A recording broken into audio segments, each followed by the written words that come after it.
الله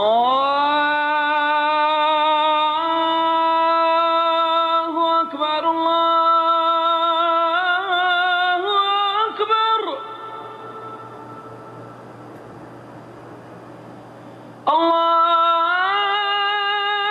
الله أكبر الله أكبر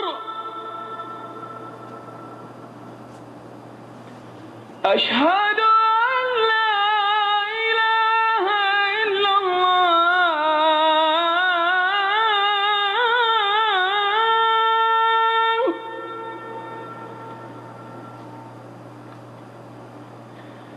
أشهد أن لا إله إلا الله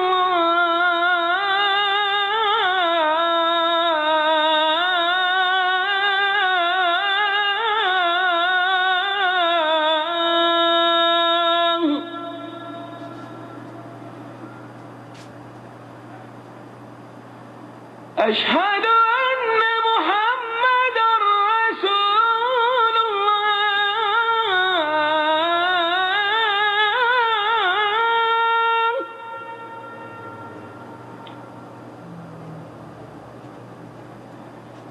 أشهد أن محمدًا رسول الله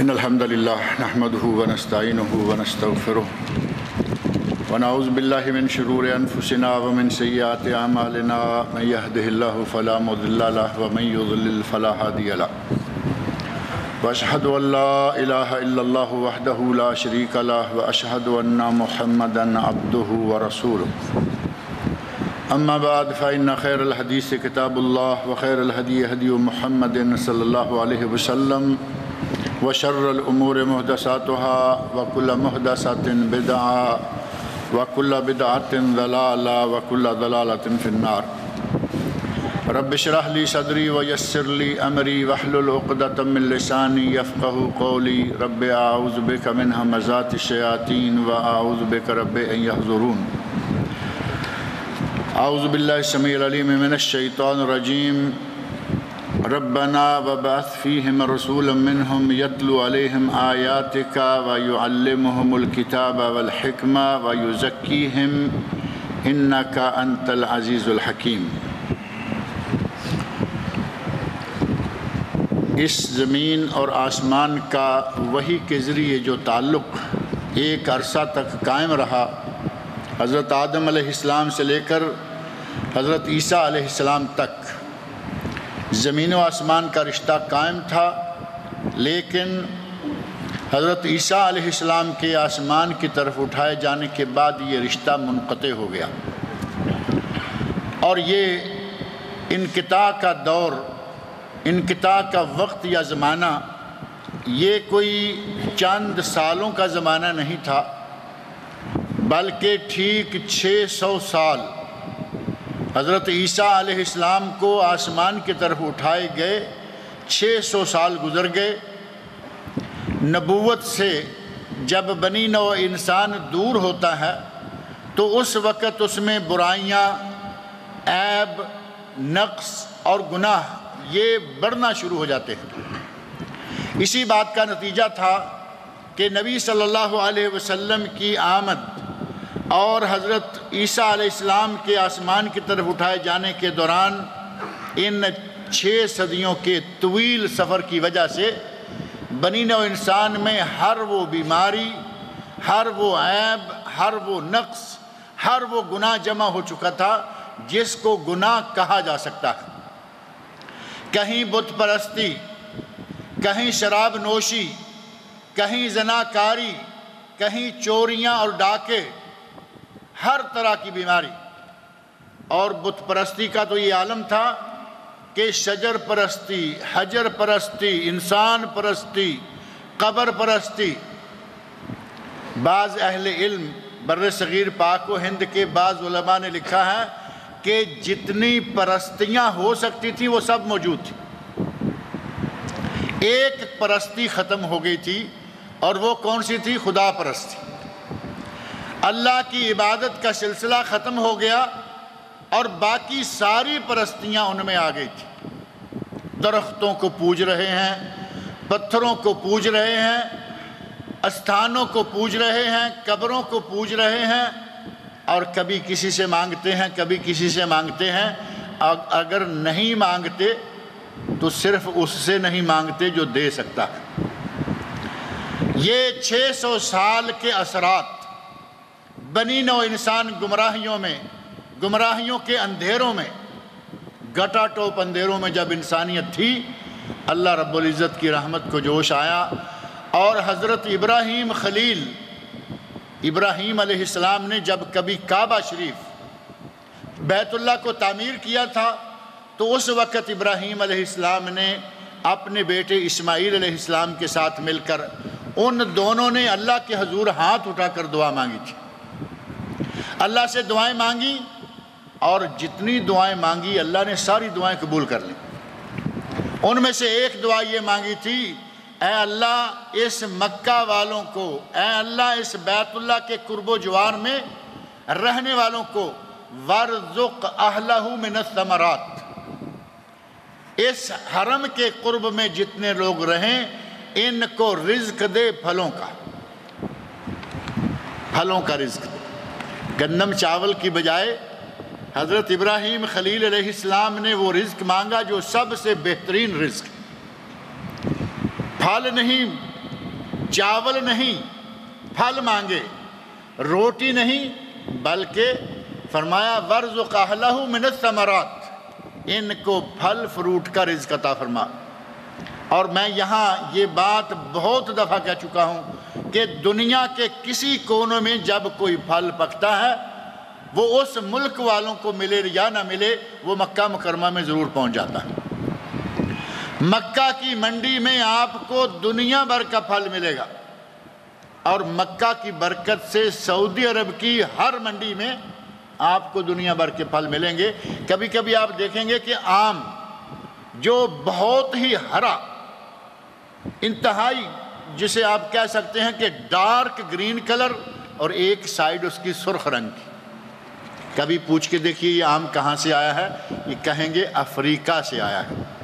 کہاں افریقہ، کہاں سعودی عرب؟ آم افریقہ میں پکتا ہے، ہرا کچور سعودی عرب کی منڈی میں موجود ہے. ابراہیم خلیل علیہ السلام نے دعا مانگی ہے، کو میری آپ کی دعا تو نہیں تھی. اور دعا بھی کب مانگی ہے؟ جب کعبہ شریف کی تعمیر مکمل ہو گئی، گھر اللہ کا بنا لیا، اور باپ بیٹے نے پاس کھڑے ہو کر کہا، اے اللہ تیرا گھر ہم نے تعمیر کر دیا ہے، اس گھر کے پاس جو لوگ رہیں گے ان لوگوں کے لیے رزق کا انتظام تو نے کرنا ہے. اللہ نے وہ انتظام کر دیا. آج تک مکہ مکرمہ پھلوں سے بھرا رہتا. اور ایک دعا نبی اکرم صلی اللہ علیہ وسلم نے یہ مانگی، وَابْعَثْ فِيهِمْ رَسُولًا، اے اللہ ان مکہ والوں میں رسول بھیج. اور وہ کون سا؟ رَبَّنَا وَابْعَثْ فِيهِمْ رَسُولًا مِّنْهُمْ. پہلی بات یہ ہے کہ وہ یمن سے، وہ فلسطین سے، وہ ایران سے، وہ شام سے، وہ پاکستان سے، وہ ہندوستان سے نہ آیا ہو، بلکہ منہم، ان مکہ والوں سے ہو. اور دوسرا یہ کہ ان کی نسل سے، ان کی جانوں سے.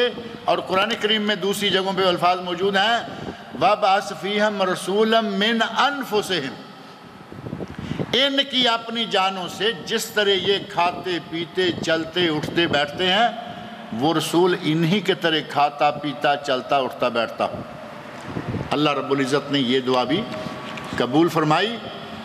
اور ابراہیم علیہ السلام کی نسل سے، ان عربوں کی اپنی نسل سے، مکہ مکرمہ سے، بیت اللہ کے پڑوس سے، نبی صلی اللہ علیہ وسلم نے جس گھر میں جنم لیا وہ گھر آپ دیکھتے ہوں گے.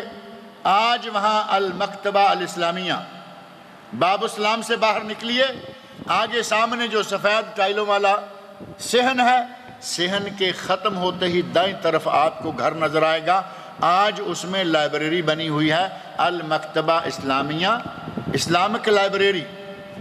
یہ وہ جگہ ہے جہاں عبد المطلب کا گھر ہوا کرتا تھا، جس گھر میں ہمارے نبی حضرت محمد رسول اللہ صلی اللہ علیہ وسلم نے جنم لیا۔ وَابْعَثْ رَسُولًا مِّنْهُمْ، ان میں سے، ان مکہ والوں میں سے، ان بیت اللہ کو ماننے والوں میں سے اللہ رب العزت نے بیت اللہ کے پڑوس میں ہمارے نبی صلی اللہ علیہ وسلم کو پیدا فرمایا۔ اللہ رب العزت نے دعائیں قبول کی، ابراہیم علیہ السلام کی، اور نبی بھیجا انہی میں سے، اور ان لوگوں نے یہ بھی کہا مَا لِهَٰذَا الرَّسُولِ، اس رسول کو کیا ہو گیا ہے، یہ کھاتا ہے، یہ پیتا ہے، وَيَمْشِي فِي الْأَسْوَاقِ، یہ تو بازاروں میں گھومتا پھرتا ہے۔ اب وہ لوگ تو چونکہ دیکھتے تھے کہ ہمارے اندر ہے، ہم ہی میں سے ہے، اس کا والد ہمارا بھائی تھا، کسی کا چچا تھا، کسی کا کچھ تھا، اور کہا کہ یہ کھاتا بھی ہے، پیتا بھی ہے، اور بازاروں میں چلتا پھرتا بھی ہے۔ وہ کہتے ہیں کہ ہم اسے رسول کیسے مان لیں؟ وہ کہتے ہیں کہ یہ کھاتا ہے، پیتا ہے، بازاروں میں چلتا ہے، ہم اسے رسول کیسے مان لیں؟ اور ہمارا مولوی کہتا ہے کہ ہم یہ رسول ہے، ہم اسے بشر کیسے مان لیں؟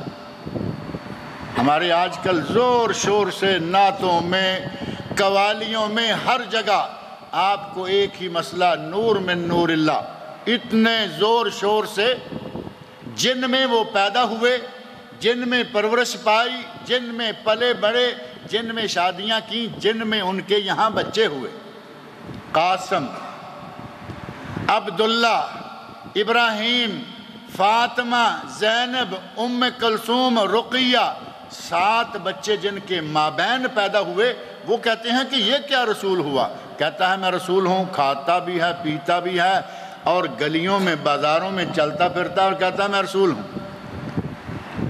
جن میں یہ سارا کچھ ہو رہا ہے وہ رسول ماننے کو تیار نہیں، کہتے ہیں ہم ہی جیسا، ہم ہی میں سے اٹھ کر کہتا ہے میں رسول ہوں۔ انہوں نے رسول نہ مانا، ہمارے مولوی نے رسول مان لیا اور انسان نہ مانا، کہا نہیں یہ انسان نہیں، وہ تو نور تھے۔ یہ مسئلے وہ جانے، ان کا کام جانے۔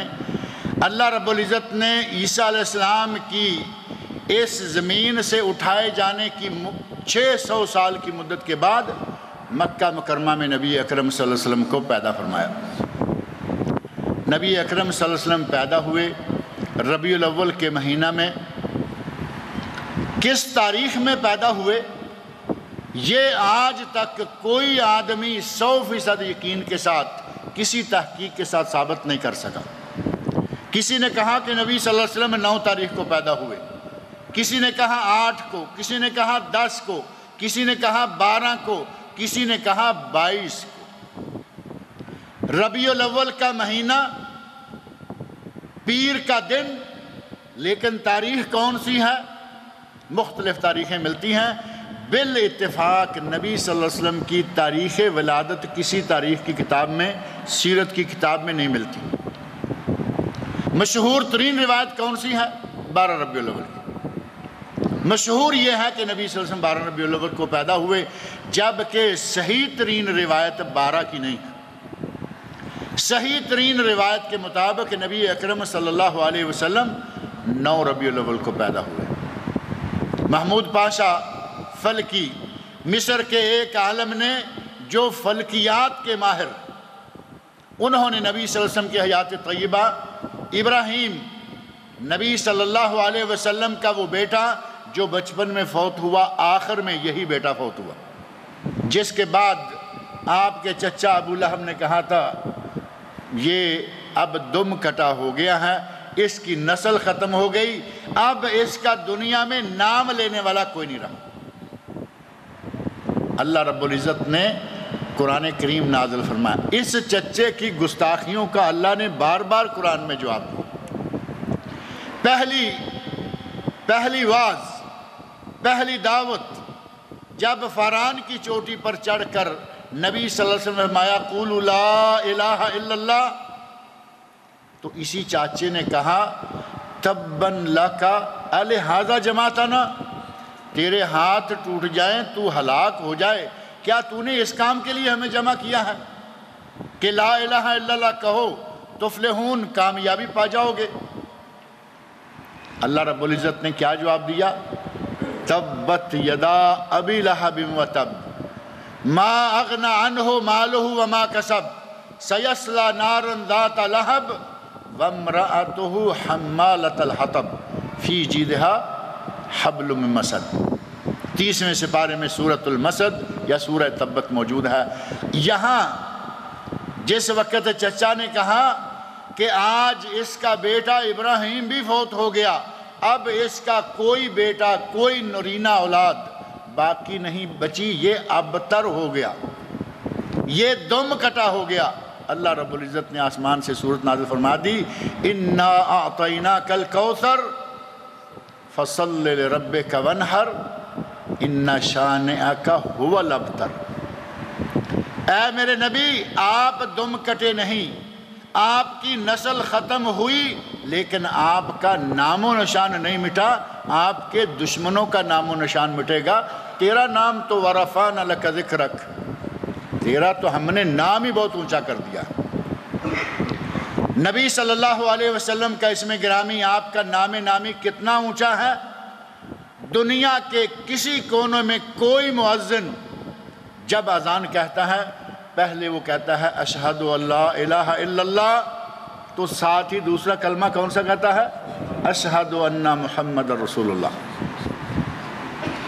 اور کوئی شخص جب مسلمان ہوتا ہے وہ تب تک مسلمان ہی نہیں ہوتا جب تک وہ لا الہ الا اللہ محمد رسول اللہ یا اشہد ان لا الہ الا اللہ وحدہ لا شریک لہ واشہد ان محمد عبدہ ورسولہ، جب تک اللہ کی توحید اور رسول اللہ کی رسالت، آپ کا نام لے کر رسالت کا اقرار نہ کرے وہ مسلمان ہی نہیں ہو سکتا۔ اور جیسے ہی اقامت کا وقت آتا ہے، جماعت کھڑی ہونے کا وقت آتا ہے، مؤذن پھر پڑھتا ہے اقامت، اشہد ان لا الہ الا اللہ اشہد ان محمد رسول اللہ۔ اور جب دنیا میں کوئی مسلمان بچہ پیدا ہوتا ہے تو مسلمان بچے کے کان میں اذان کہی جاتی ہے یا نہیں؟ کان میں اذان کہیں گے، اور اس وقت بھی اشہد ان لا الہ الا اللہ اشہد ان محمد رسول اللہ۔ یہ اذانوں میں، یہ اقامتوں میں، یہ بچے کی ولادت پر، اور کچھ اہل بدعت نے تو آدمی کی وفات پر بھی اذان شروع کر دی۔ ہمارے لوگوں کو عجیب عادت ہے کہ ایک کام سنت سے ثابت ہے، کچھ ملتا جلتا اپنی جیب سے بھی ڈالیں گے شریعت میں کہ شاید نعوذ باللہ شریعت ابھی ناقص تھی، ہم مکمل کر دیں۔ کہتے ہیں کہ قبر کے پاس قبر تیار کر کے مٹی لگا دی، پانی چھڑک دیا، اب پھر کھڑے ہو کر اذان کہنا شروع ہو جاتے ہیں۔ کہتے ہیں بھئی یہ اذان کہاں سے آئی؟ اللہ کے رسول نے نہیں دلائی، خلفاء نہیں دلایا کرتے تھے، صحابہ نہیں دلایا کرتے تھے، یہ تمہاری اذان کہاں سے آئی؟ کہیں گے نہیں، جب بچہ پیدا ہوتا ہے تو اس وقت اس کے کان میں اذان دی جاتی ہے، جب آدمی مر جائے تو اس کی قبر پر بھی اذان دینی چاہیے، تاکہ اس کا اول و آخر جوڑ زبردست بناتے ہیں، تاکہ انسان کا اول و آخر اللہ کے نام پر ہو جائے۔ اول و آخر اللہ کے نام پر کرنا نبی صلی اللہ علیہ وسلم نعوذ باللہ بھول گئے، صحابہ کو ہوش نہ رہا، خلفاء کو یاد نہ رہا، اور آج ہمارے مولوی کو یاد آ گیا کہ ایسا کر لیں، جبکہ حقیقت کیا ہے؟ نبی صلی اللہ علیہ وسلم نے جب یہ اذان نہیں کہلوائی تو ہمیں نہیں کہنی چاہیے۔ کہتے ہیں نہیں اول وقت، اس شاعر نے تو اس وقت اذان کا کوئی ذکر نہیں کیا، وہ بیچارہ شاید اس طرح کا مولوی نہیں ہوگا۔ آتے ہوئے اذان ہوئی، آتے ہوئے اذان ہوئی، جاتے ہوئے نماز، اتنے سے وقت میں آئے اور چلے بھی گئے۔ شاعر کہتا ہے ابھی ہماری اذان کے اور جماعت کے دوران کتنا عرصہ ہوتا ہے؟ مغرب کی ہو تو ہمارے پاکستان میں، انڈیا میں یہ ہوتا ہے کہ آدمی نے اذان کہی ساتھ ہی اقامت، کوئی وقت نہیں، ظہر کی، عصر کی، عشاء کی، فجر کی، ان 4 نمازوں کی اذانوں اور اقامت کے درمیان 10 منٹ، 15 منٹ، 20 منٹ، 25 منٹ، آدھا گھنٹہ اتنا وقت ہوتا ہے؟ اور شاعر نے کہا آتے ہوئے اذاں ہوئی جاتے ہوئے نماز، اتنے سے وقت میں آئے اور چلے بھی گئے کہ یہ انسان کی زندگی صرف اتنی ہے جو اذان اور اقامت کے درمیان کا وقت ہے، آدھا گھنٹہ۔ اس پوری دنیا کی عمر میں انسان کی زندگی اتنی بھی نہیں، آدھے گھنٹے کے برابر بھی نہیں، لیکن مولوی بیچارہ اپنا ہی کام کر رہا ہے، اپنے پیسے سیدھے کرنے کے چکر میں۔ آتے ہوئے اذان ہوئی تھی، اب جاتے ہوئے بھی اذان ہونی چاہیے۔ اگر ہونی چاہیے تھی تو یہ نبی صلی اللہ علیہ وسلم نے مقرر فرما دی ہوتی، آپ نے کہہ دیا ہوتا کہ جب بچے کے کان میں اذان کہتے ہو تو بوڑھے کے مرنے کے بعد اس کی قبر پر بھی کہو۔ آپ نے نہیں کہا، یہ عمل شرعاً ثابت نہیں ہے۔ مختصر یہ کہ جب ابراہیم فوت ہوئے اس دن گرہن لگا، اس گرہن کو لے کر ماہر فلکیات محمود پاشا نے کہا کہ اس دن گرہن لگا، نبی صلی اللہ علیہ وسلم کی عمر کا 63واں سال تھا۔ 63واں سال، اس سے زائچے بنا بنا کے بڑی تحقیق اور محنت کے بعد اس آدمی نے ثابت کیا کہ نبی صلی اللہ علیہ وسلم فوت ہوئے پیر کو، پیدا ہوئے پیر کو، اور آپ نے ماہ ربیع الاول میں آپ کی ولادت ہوئی۔ پیر ربیع الاول 8، 9، 12 یہ جتنی تاریخیں ہیں، یہ اس گرہن کے حساب سے نکالتے نکالتے کہا کہ اس کے لیے صرف 9 ربیع الاول کی تاریخ فٹ بیٹھتی۔ 9 نبی صلی اللہ علیہ وسلم 9 کو پیدا ہوئے، اور بالاتفاق اب یہاں اختلاف ہے 8، 9، 10، 12، 22 تک، لیکن آپ کی وفات میں کوئی اختلاف نہیں، کیونکہ وفات تک نبی صلی اللہ علیہ وسلم دنیا بھر میں معروف ہو چکے تھے۔ نبی صلی اللہ علیہ وسلم تو ویسے پہلے ہی معروف تھے، پہلی امتوں میں، پہلے نبیوں میں نبی صلی اللہ علیہ وسلم کا ذکر جمیل پہلے موجود۔ کسی نے اگر پچھلے جمعہ کا اردو نیوز پڑھا ہے تو اس میں میرا ایک مضمون تھا پورے صفحے کا، تورات و انجیل میں نبی صلی اللہ علیہ وسلم کا ذکر جمیل، تورات میں آپ کے تذکرے، انجیل میں آپ کے تذکرے، انہی تذکروں کا ذکر اللہ نے قرآن میں بھی کیا۔ سورۃ الصف آیت 6 میں فرمایا، یا بنی اسرائیل، حضرت عیسیٰ علیہ السلام کی زبان سے عیسیٰ علیہ السلام اپنی قوم کو کہتے ہیں، یا بنی اسرائیل انی رسول اللہ علیکم جمیعا، انی رسول اللہ علیکم مصدقا لما بین یدی من التوراۃ ومبشرا برسول یاتی من بعدی اسمہ احمد۔ اے بنی اسرائیل، میں تمہاری طرف رسول ہوں، اپنے سے پہلے کی کتابوں تورات کی تصدیق کرتا ہوں، اور میرے بعد ایک آنے والا نبی ہے، اس کے آنے کی بشارت دیتا ہوں۔ وہ کون ہوگا؟ یاتی من بعدی، میرے بعد آئے گا، اسمہ احمد، اور اس کا نام احمد ہوگا۔ یہ سورۃ الصف آیت 6۔ نبی اکرم صلی اللہ علیہ وسلم کا نام اس میں گرامی، نام نامی احمد بھی تھا، محمد بھی تھا، اور بھی آپ کے کئی صفاتی نام ہیں، لیکن یہ 2 نام وہ ہیں جو ایک والدہ نے رکھا، ایک دادا نے رکھا، دونوں نام تاریخ نے ثابت کیے۔ یہ عیسیٰ علیہ السلام 600 سال پہلے انبیاء کی چھوڑیں بہت پرانی، 600 سال پہلے اپنی امت میں کہہ رہے ہیں، یا بنی اسرائیل، اے بنی اسرائیلیو، میں تمہاری طرف رسول بھیجا گیا ہوں، اپنے سے پہلے والی کتاب تورات کی تصدیق کرتا ہوں، اور اپنے بعد آنے والے نبی کا نام لے کر فرمایا، یاتی من بعد اسمہ احمد، میں اس رسول کی بشارت دے رہا ہوں۔ نبی صلی اللہ علیہ وسلم تو پہلے ہی معروف تھے۔ انبیاء کرام کو اللہ رب العزت نے یکجا اکٹھے کر کے ایک ان سے عہد لیا جس کو میثاق انبیاء کہا جاتا ہے۔ قرآن میں 2 میثاق ہیں، ایک ہے میثاق الست یا عہد الست، جب تمام بنی نوع انسان کو آدم علیہ السلام کی پشت سے جتنے قیامت تک کے پیدا ہونے والے انسان ہیں سب کو اکٹھے کیا اور سب سے عہد لیا، الست بربکم، کیا میں تمہارا رب نہیں ہوں؟ تو سب نے کیا کہا تھا؟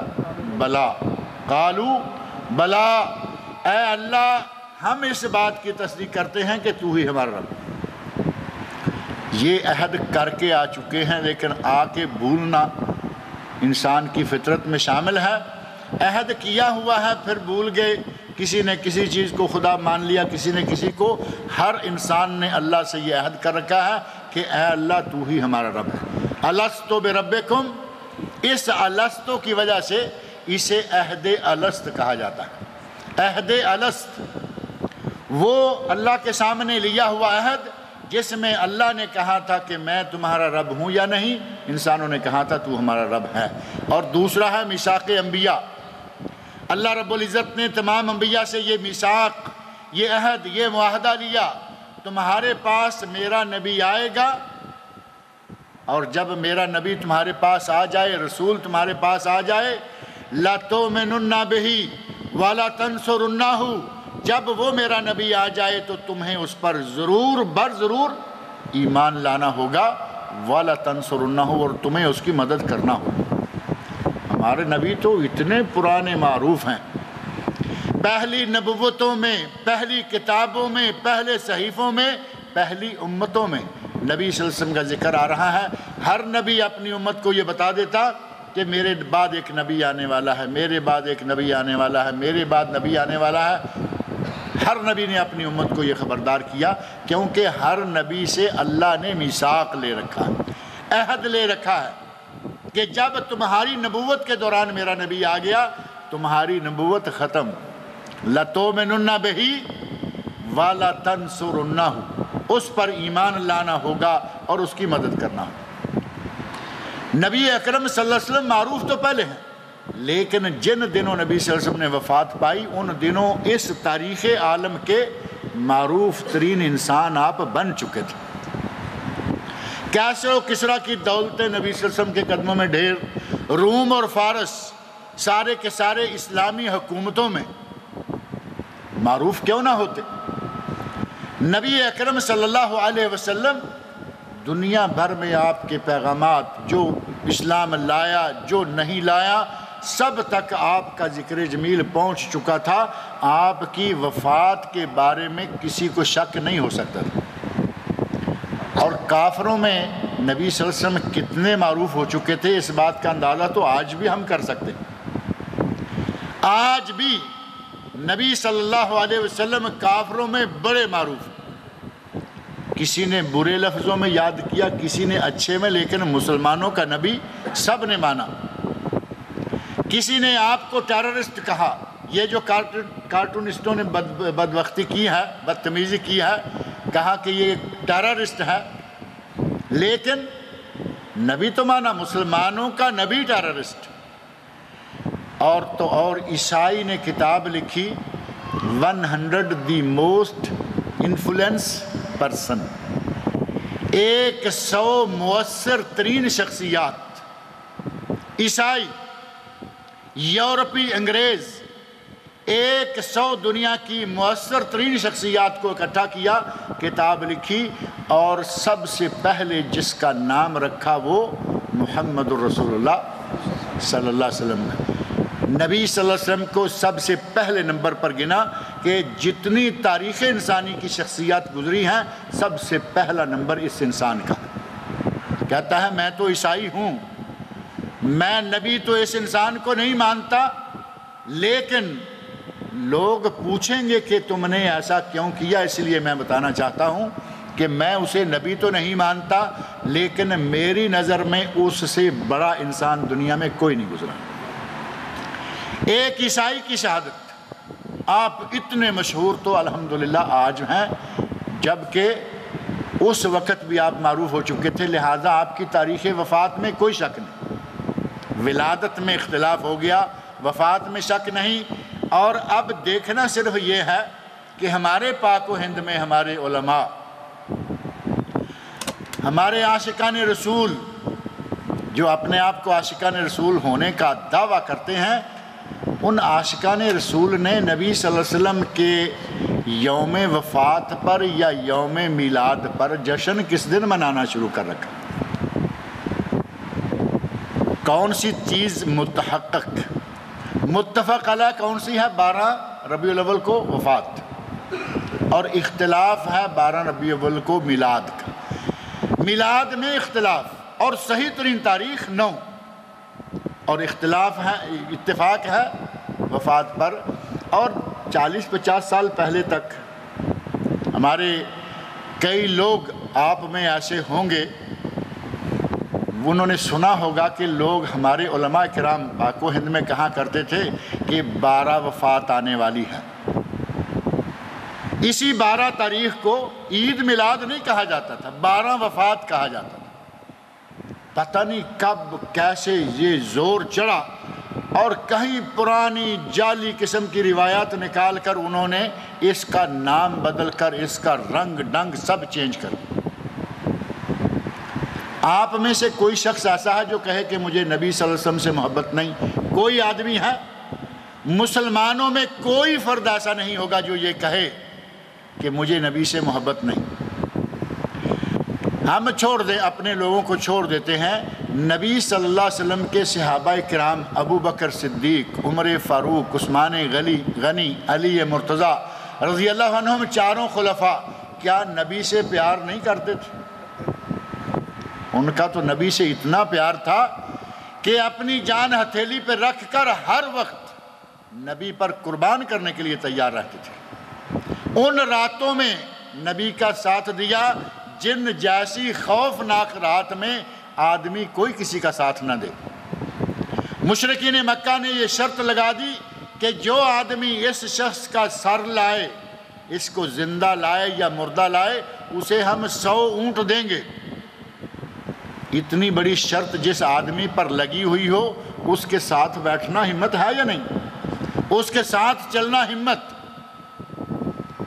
مشرکین مکہ نے کہا تھا کہ مسلمانوں کا نبی مکہ سے بھاگ گیا ہے، ان کے الفاظ میں بھاگ گیا ہے، اگر کوئی اس کو پکڑ کر لائے گا اسے 100 اونٹ دیا جائے گا۔ اب ان 100 اونٹوں کو لینے کے لیے بڑے بڑے بہادر، بڑے بڑے شجاع، بڑے بڑے شاہ سوار نبی صلی اللہ علیہ وسلم کی تلاش میں نکلے۔ ساتھ ابو بکر صدیق موجود ہیں، اتنے جان نثار صحابی، اور سارا خاندان نبوت، خاندان صدیق، یہ دونوں اکٹھے ہیں۔ خاندان نبوت کے سربراہ غار ثور میں، اور خاندان صدیق کے سربراہ کہاں تھے؟ غار ثور میں۔ نبی اور صدیق دونوں، اذ ہما فی الغار اذ یقول لصاحبہ لا تحزن، سورۃ التوبہ، جب میرا نبی غار میں تھا، غار ثور میں تھا، اور اپنے ساتھی سے کہہ رہا تھا کہ گھبراؤ نہیں، ڈرو نہیں۔ کیوں؟ ان اللہ معنا، اللہ ہمارے ساتھ ہے۔ یہ قرآن کریم سورہ توبہ، اور صحیح بخاری، صحیح مسلم اور صحیح احادیث کی روایت، حضرت ابو بکر صدیق رضی اللہ عنہ تھوڑے سے گھبرائے انسان تھے، اور دوسری طرف نبی ہیں، نبی جیسی ہمت، شجاعت کسی میں کیا ہوگی؟ حضرت علی رضی اللہ عنہ، جن کو شیر خدا کہا جاتا تھا، میدان کے آدمی تھے، میدان میں ان کے دل میں کوئی ڈر نہیں ہوا کرتا تھا۔ حضرت علی رضی اللہ عنہ فرماتے ہیں کہ میدان میں میں بھی نبی صلی اللہ علیہ وسلم کو دیکھ کر جرت پکڑا کرتا تھا۔ نبی ہمارے اتنے جرت مند، اتنے شجاع اور اتنے بہادر تھے کہ میں بھی آپ کو دیکھ کر ہمت پکڑا کرتا تھا۔ نبی تو یہ ہوتے ہیں۔ ابو بکر صدیق کہتے ہیں یا رسول اللہ، اگر یہ دشمن کہیں اپنے پاؤں کی طرف دیکھیں تو ان کی نظر ہم پہ پڑ جائے۔ آپ لوگوں نے غار ثور دیکھی ہے نا؟ غار ثور جو مکہ مکرمہ، 2 غاریں ہیں مکہ میں، ایک غار جبل نور جہاں وحی شروع ہوئی، اور دوسری غار ثور جہاں سے ہجرت شروع ہوئی۔ آپ غار ثور کے اس کنارے پہ جا کے کھڑے ہو جائیں جہاں سے نبی صلی اللہ علیہ وسلم اندر گئے ہیں، ابو بکر صدیق اندر گئے ہیں، تو یقیناً آج بھی آپ دیکھ سکتے ہیں کہ اگر کوئی غور سے ایسے نیچے دیکھے تو اسے پتہ چلے گا کہ غار کے اندر کیا ہے۔ کچھ ایسی ہی جگہ بنی ہوئی ہے، آدمی کھڑا کھڑا تو اندر داخل نہیں ہو سکتا، وہاں جانے کے لیے بھی ایک اسپیشل انداز اختیار کرنا ہو۔ جب تھوڑا سا صدیق گھبرائے تو نبی صلی اللہ علیہ وسلم نے کیا فرمایا؟ فرمایا یا ابو بکر ما ظنک باثنین اللہ ثالثہما، اے ابو بکر تمہارا ان دو آدمیوں کے بارے میں کیا خیال ہے جن کا تیسرا خود خدا ہو؟ ان دو آدمیوں کو کیا خطرہ ہو سکتا ہے جن کے ساتھ ان کا رب تیسرا ہو؟ یعنی ہم دو ہیں، ہماری حفاظت کرنے والا اللہ ہمارے ساتھ۔ نبی صلی اللہ علیہ وسلم کے اس طرح کے پر خطر سفر میں بھی ابو بکر ساتھ رضی اللہ تعالی عنہ، عمر فاروق، عثمان غنی، علی مرتضیٰ، تمام صحابہ کرام۔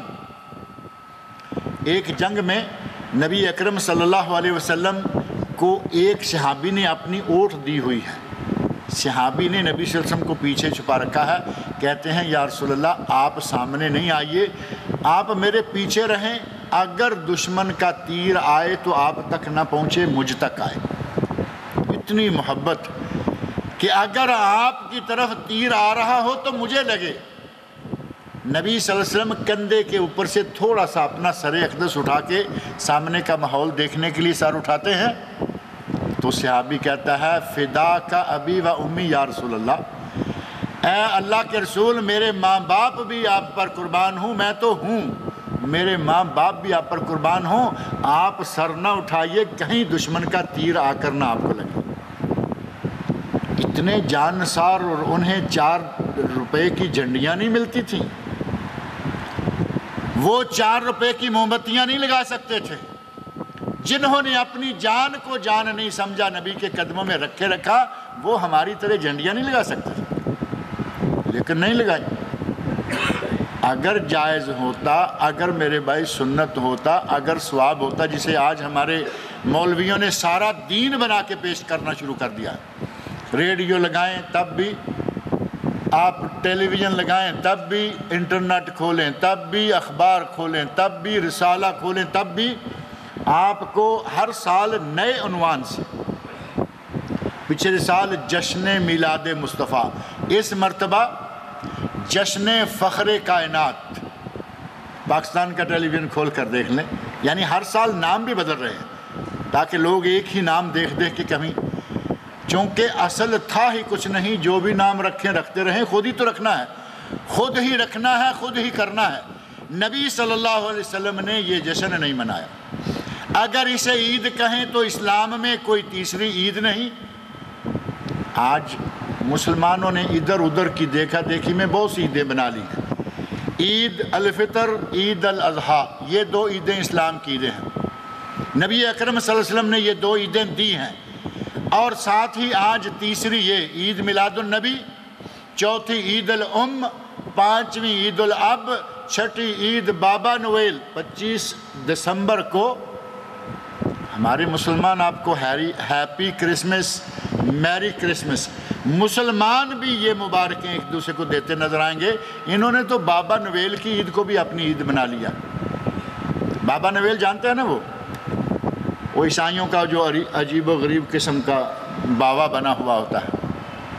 ہم نے باوا نویل کی عید بھی منا لی، اور عید الام، سال میں 1 دن ماں کے لیے، سال میں 1 دن مزدوروں کے لیے، لیبر کی، 1 مئی 5واں مہینہ پہلی تاریخ۔ کہاں کہاں سے لا رہے ہیں یہ کام؟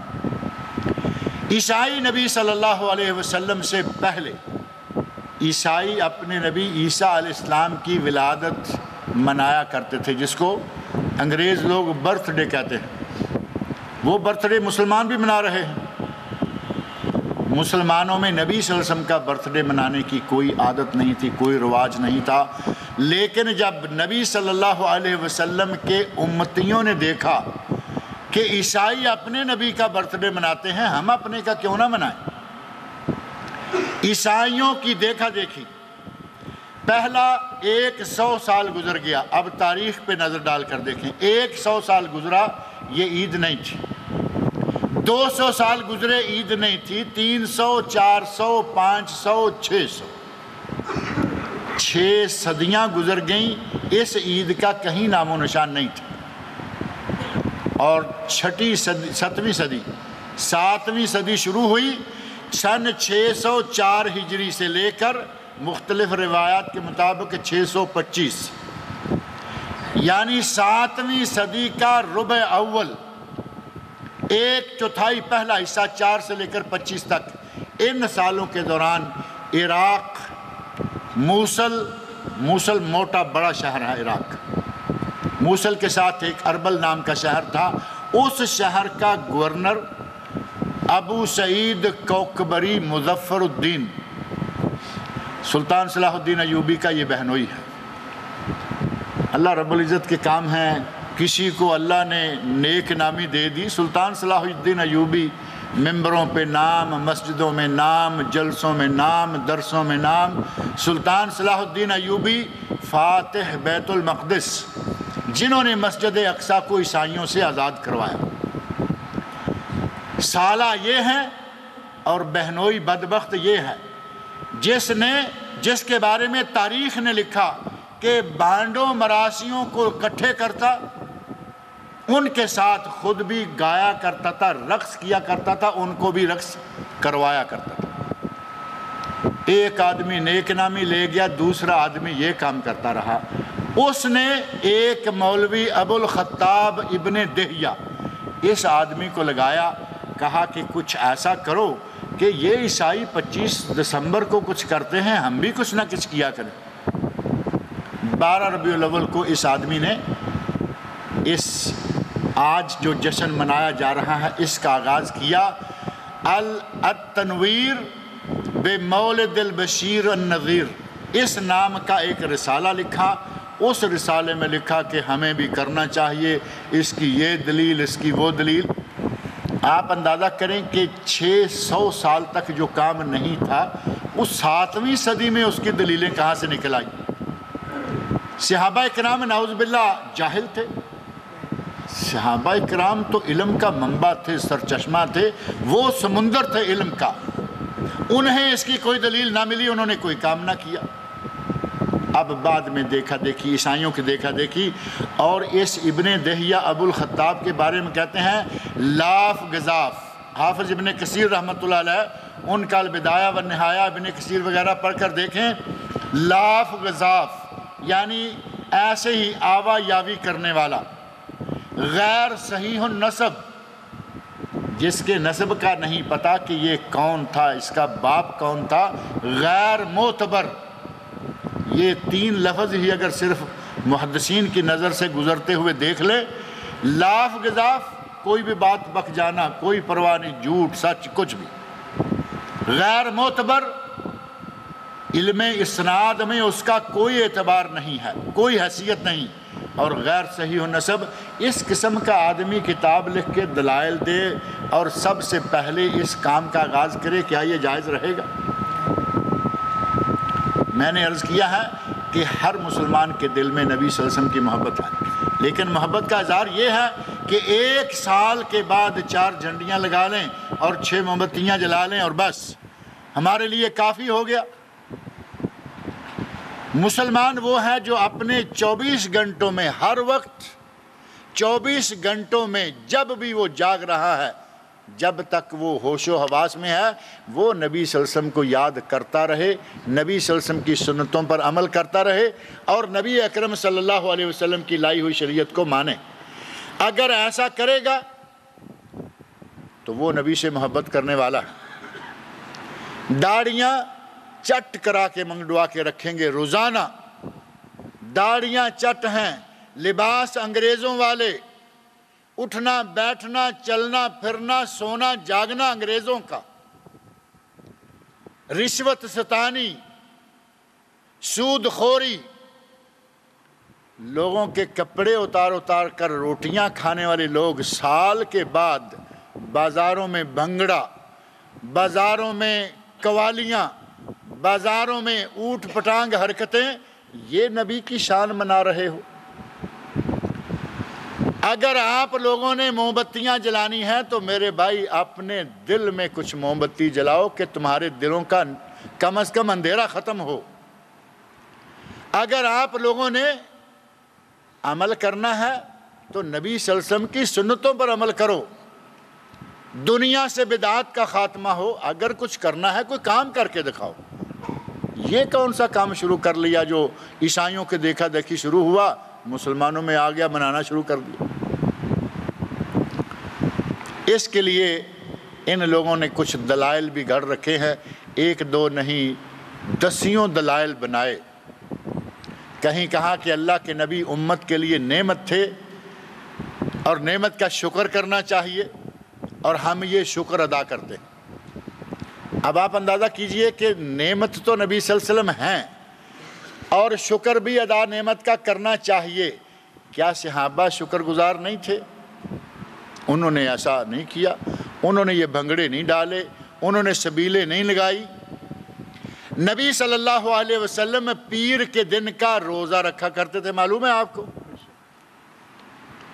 آپ کی کس کام کو ہم نبی کے ساتھ محبت اور پیار کا ثبوت مانیں؟ نبی پیر کو روزہ رکھے اور تم پیر کو سبیلیں لگاؤ، کھاؤ کھلاؤ پیو پلاؤ اور کہو کہ ہم رسول کے عاشق ہیں۔ میرے بھائی، یہ رسول کا عشق نہیں، یہ شیطان کے ساتھ عشق ہو سکتا ہے۔ یہ رسول سے محبت نہیں، عیسائیوں سے محبت ہو سکتی ہے، یہ جن سے یہ کام آیا ہے ان سے محبت ہو سکتی ہے۔ مسلمان ہر وقت نبی صلی اللہ علیہ وسلم کو یاد کرتے ہیں، ہر وقت یاد رکھتے ہیں۔ سو کر اٹھتے ہی الحمدللہ الذی احیانا بعد ما اماتنا والیہ النشور پڑھتے ہو یا نہیں؟ یہ دعا کس نے سکھلائی ہے؟ نبی اکرم صلی اللہ علیہ وسلم نے۔ ہماری آنکھ کھلتی ہے تو نبی صلی اللہ علیہ وسلم کو یاد کرنا شروع کرتے ہیں، جب لیٹنے لگتے ہیں تو بسم اللہ اموت و احیا، اللہم بسمک اموت و احیا، دونوں لفظ۔ اٹھتے ہوئے نبی کی یاد، سوتے ہوئے نبی کی یاد، جاگتے چلتے پھرتے جوتا پہنے پائجامہ پہنے مسجد میں داخل ہوں بات۔ ہمارے لیے تو 24 گھنٹے نبی کی یاد کے بہت سارے مواقع موجود ہیں۔ ہم سال میں ایک مرتبہ نہیں، ہم تو ہر روز سینکڑوں مرتبہ نبی کو یاد کرتے ہیں، اور یہی ہونا چاہیے۔ ان کے دلائل کی بات اگر کریں گے تو بات ذرا لمبی ہے، ان کے کافی سارے دلائل ہیں جن میں کسی میں کوئی جان نہیں۔ یہی آپ دیکھ لیں، نبی کی ذات نعمت ہے، اس کا شکر ادا کرنے کے لیے بھنگڑے رہ گئے ہیں۔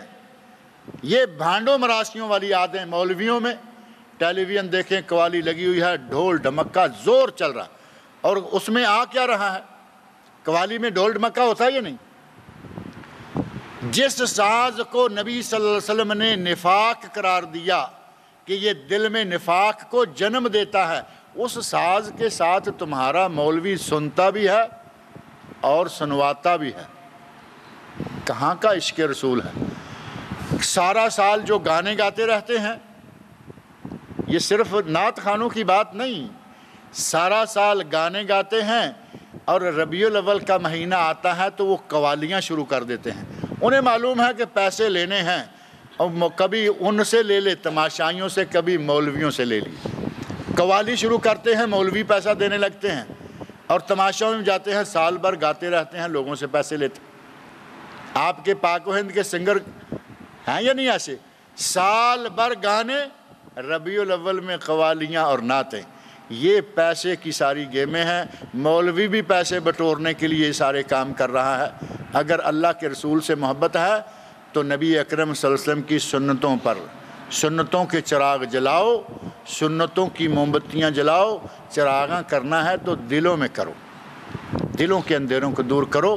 اس چارپائیوں کے چاروں طرف، چھتوں پر، بازاروں میں، ان میں روشنیاں کرنے سے دلوں میں روشنی نہیں جائے گی۔ اگر کسی کی قبر پر بڑا فلڈ سرچ لائٹ بلب لگا دیا جائے تو اس کی قبر کے اندر روشنی جائے گی؟ ہمارے تو آج لگائے بیٹھے ہیں نا بے شمار لوگ، قبروں پہ اتنی رونق ہے۔ غریب کے گھر میں اتنی لائٹ نہیں ہوتی جتنی ان کے قبروں پہ لائٹنگ ہوتی ہے۔ اگر لائٹنگ کرنی ہے تو عمل کے ذریعے اپنے اندر کریں۔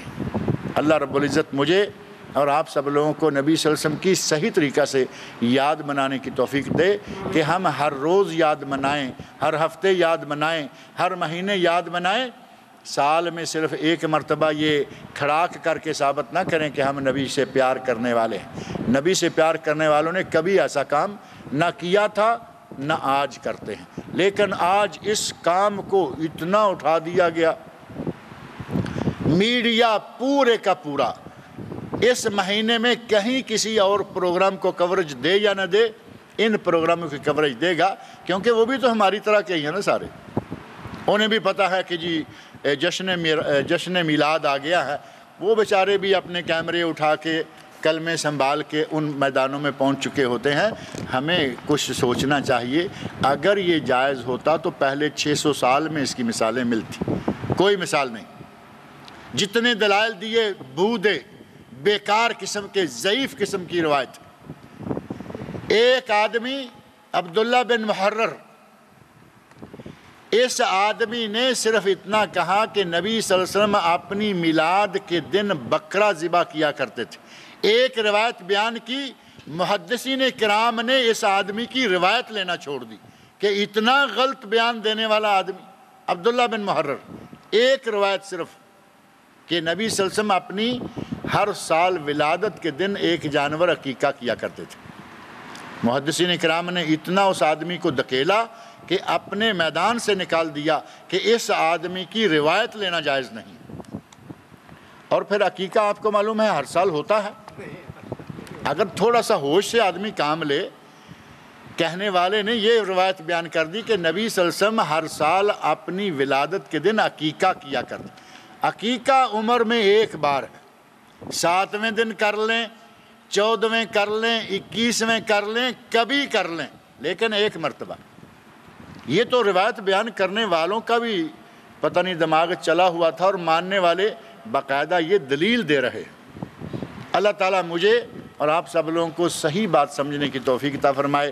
اگر صحیح بات سمجھیں تو ہمارے دین میں بہت ساری چیزیں ایسی داخل کر دی گئی ہیں جن کا دین سے کوئی تعلق نہیں، ان میں سے ایک یہ بھی ہے۔ عیسائیوں سے لی اور اس کو اپنا دین بنا لیا۔ یہ عیسائیوں کو ہی مبارک رہنے دیں، وہ اس تاریخ کو جو کچھ کرتے ہیں اب آہستہ آہستہ مسلمان وہاں آگے ہیں۔ وہ ایک درخت بناتے ہیں نا، بہت بڑا ایک درخت بناتے ہیں، لائٹیں اور یہ اور وہ کر دیتے ہیں، مسلمان سارا کچھ وہ شروع ہو گئے۔ اسی طرح لائٹنگ، اسی طرح کبھی کسی بلڈنگ کو، کبھی کسی مسجد کو، کبھی کسی اسٹوڈیو کو اسی رنگ سے اتنا سجا دیا جاتا ہے کہ جیسے ان کا وہ میری کرسمس والوں کا درخت ہوتا ہے، اس کا نام انہوں نے کرسمس ٹری رکھا ہوا ہے۔ اب ہمارے لوگ بھی کچھ نہ کچھ رکھیں گے۔ اللہ تعالیٰ مجھے اور آپ سب لوگوں کو صحیح سنت پر عمل کرنے کی توفیق عطا فرمائے، صحیح دین سمجھنے کی توفیق سے نوازے۔ اللہ تعالیٰ مجھے اور آپ سب لوگوں کو نیک عمل کی توفیق عطا فرمائے۔ اور کچھ لوگ پریشان ہیں، کچھ سرپسندوں کے ہاتھوں قید و بند کی سزاؤں میں اور ادھر ادھر مختلف مسائل میں اور مختلف کیسوں میں ان کو پھنسا کر دعوت و تبلیغ کے کاموں سے روکنے کی کوششیں کی جا رہی ہے۔ مولانا معراج ربانی صاحب معروف عالم ہیں، معروف واعظ ہیں، ان کے خلاف ہندوستان میں کچھ لوگوں نے شرانگیزی کی اور ان کو بند کروانے کے لیے کوششیں کی، اور شاید کچھ بند ہو بھی گئے۔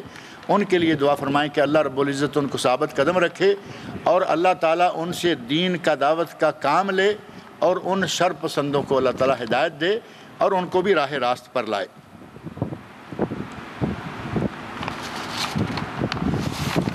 یہ کسی نے ان کے لیے ہی ایک یہ پرچی بھی لکھی تھی کہ ان کے لیے دعا کریں۔ اللہ رب العزت ان کے لیے اور تمام مشکلات میں مبتلا لوگوں کے لیے آسانیاں فرمائے، جس کی جو پریشانی ہے اللہ تعالیٰ سب کی پریشانیوں کو دور کرے۔ کافر اگر دعوت دے تو اس کے یہاں کھانا کیسا ہے؟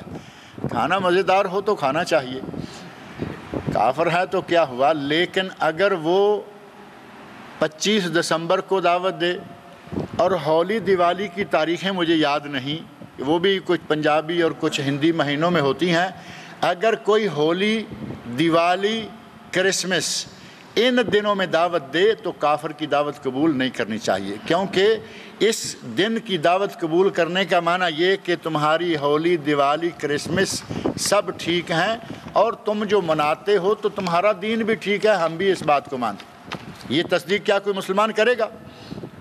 نہیں کرے گا۔ لہٰذا ان دنوں کو چھوڑ دیں، باقی دنوں میں اگر اچھا کھانا پکا ہوا تو کھائیں، لیکن اگر اس کافر نے مرغی اپنے ہاتھ سے ذبح کی ہے، مرغی تو اچھی چیز ہے لیکن کافر کا ذبیحہ حرام ہے۔ سوائے اس کے کہ وہ عیسائی ہو یا یہودی اہل کتاب ہو، اس کا ذبیحہ جائز ہے، حلال ہے۔ اللہ رب العزت سے دعا ہے کہ وہ مجھے اور آپ سب لوگوں کو نیک عمل کی توفیق عطا فرمائے۔